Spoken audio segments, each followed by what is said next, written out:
Collaging is a timeless technique that I use so often, it's become a staple to my creativity. And today, I will show you 6 collage making ideas that you will want to use over and over again.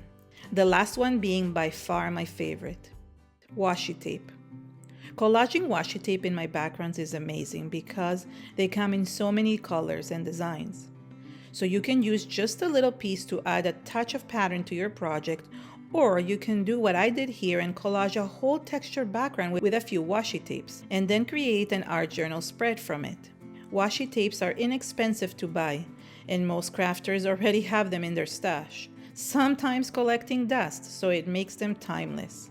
But when you talk about timeless collage ideas, the first thing that comes to mind is napkins. There's so many different designs that you'll want to use them often, that you might start collecting them at dinner parties like I do.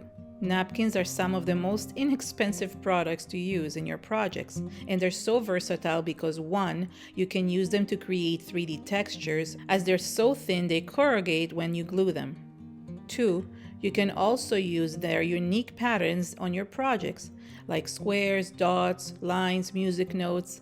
And thirdly, you can cut around their images to use as focal points, such as flowers, butterflies, or birds, like I did in this project right here.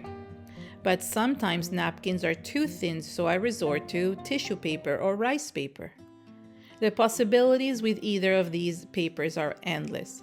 Whether you use common gift wrapping tissue paper to create texture in your backgrounds, or use the printed version, you can get so many ideas out of these 2 papers. There are so many patterns and designs you can use to collage in your background or cut around pieces for your focal point, similarly to napkins. But these papers are a bit thicker. However, they're not as thick as actual paper. And what crafter doesn't have hordes of paper? I can say most of us are paper collectors in a way. Whether it's scrapbook or card making paper, gift wrapping paper, cardstock, or stationery, we probably have a ton. I love cutting mine into pieces to showcase some of the patterns, and collage those pieces onto my background in a mosaic style layout. Some of these papers are thick, so the texture is quite elevated, so you get amazing 3D effects. And when talking about paper, what about ephemera?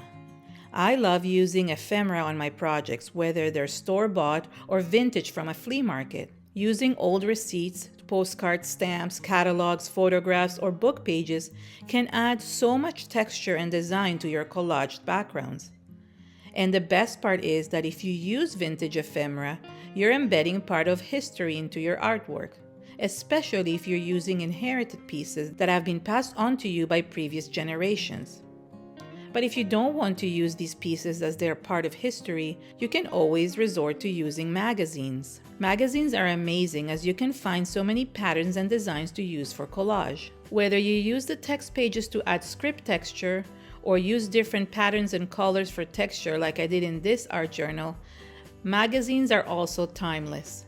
The best part about magazines is that you can get them for free at a library or from a friend, and you can use them for texture, color, design, and even a focal point for your projects. They are by far my favorite type for collaging, and you can see how I use them in this video right here.